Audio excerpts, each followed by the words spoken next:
Hey everyone, today we're at Woody Micallef Salon in Thornhill, Ontario, Canada. We're going to be meeting with Woody, doing a couple episodes, doing a haircut, and also talking about business. And we have Heather Wenman joining us today as our guest host.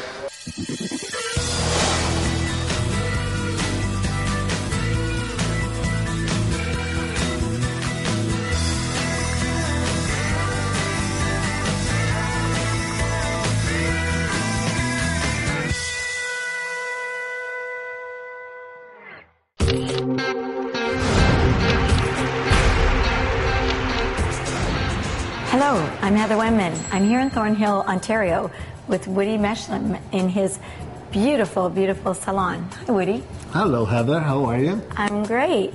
I, too, am from Ontario. I'm from London, Ontario. And we're here in the studio today, and we're going to start our interview by talking about how you are going to approach the trends this season in 2009, fall, winter. Well, the way I'm going to approach the trend is really I always loved color, and you know, yourself and myself have always entered color competition, and this is our passion. And to me, every haircut it should always be complemented with the color.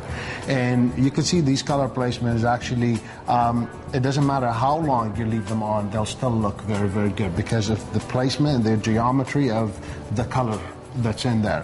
Yes, it looks very geometric. I just love the shading through here. Exactly, but it's still very, very soft, and it will complement the haircut. And what we're going to do is we're going to show a cutting technique that's actually 4-section haircut that's still going to work really hand in hand with the color placement. And so it's only also 4 sections. Only 4-section haircut. So really, we're not going to make it very difficult. Everybody thinks that haircutting is very difficult, but it isn't. If you actually think about it as math, physics, and chemistry, that's the way I look at it. It's measurement, shapes, and it's a physics reaction.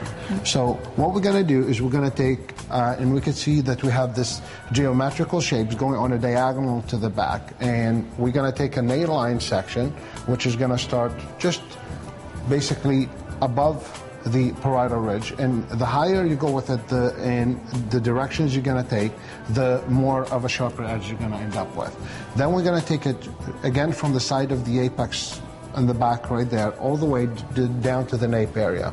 So we're going to comb this one out of the way, and I'm going to just clip it so everyone basically could see it. So you can see this is like an A, really wide A line that we're thinking right there. Absolutely, and the ear is somewhere in the center here. Exactly, so this is basically the center where the ear point is, and it's actually going right to the middle of the eyebrow and back down to the nape area. All right, so what we're going to do is we're going to take this section and we're going to comb it. And again, as we said, if the higher you go with it, basically the shorter the piece and the more you're going to expose color. The lower our section down there, the basically less color you're going to expose from underneath.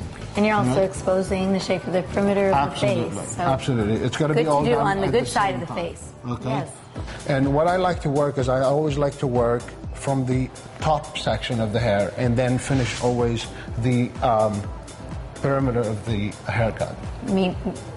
Pertaining to longer hairstyles? Exactly. Okay. Because that's a good tip. We always tend to start cutting like the length and then start working then the shape. I like to work the opposite way. I like to work the shape first and then start basically determining where my length I want it to be, because I find this way works more with the suitability, and I always believe that suitability, what suits the individual, is what fashion is. Okay, because we cannot apply fashion on someone that's not going to suit it. People say blonde hair is not good in the winter and dark hair is not good in the summer. I think you're in fashion all the time right now. You're blonde. Thank you. And it's winter time, right? So to me, I think this is totally the opposite. People could be any color they want, any short, long, it doesn't really matter. It's really what suits that particular person. Absolutely, and we can play on all of those tips, like colors that are icy can be cool colors in the winter, an ice blonde versus a warm blonde, right? If the fashion outside, it's snow, I believe that everybody should be in white as well, because the actually Mother Earth is giving us that it's fashionable outside, don't you think? Absolutely, we're living in it, so wear it. We're gonna raise it up, and I'm not over directing it. Again, I'm taking the middle of that section, that pivot point, and I'm gonna use it basically as my guideline where I want that hair to be cut.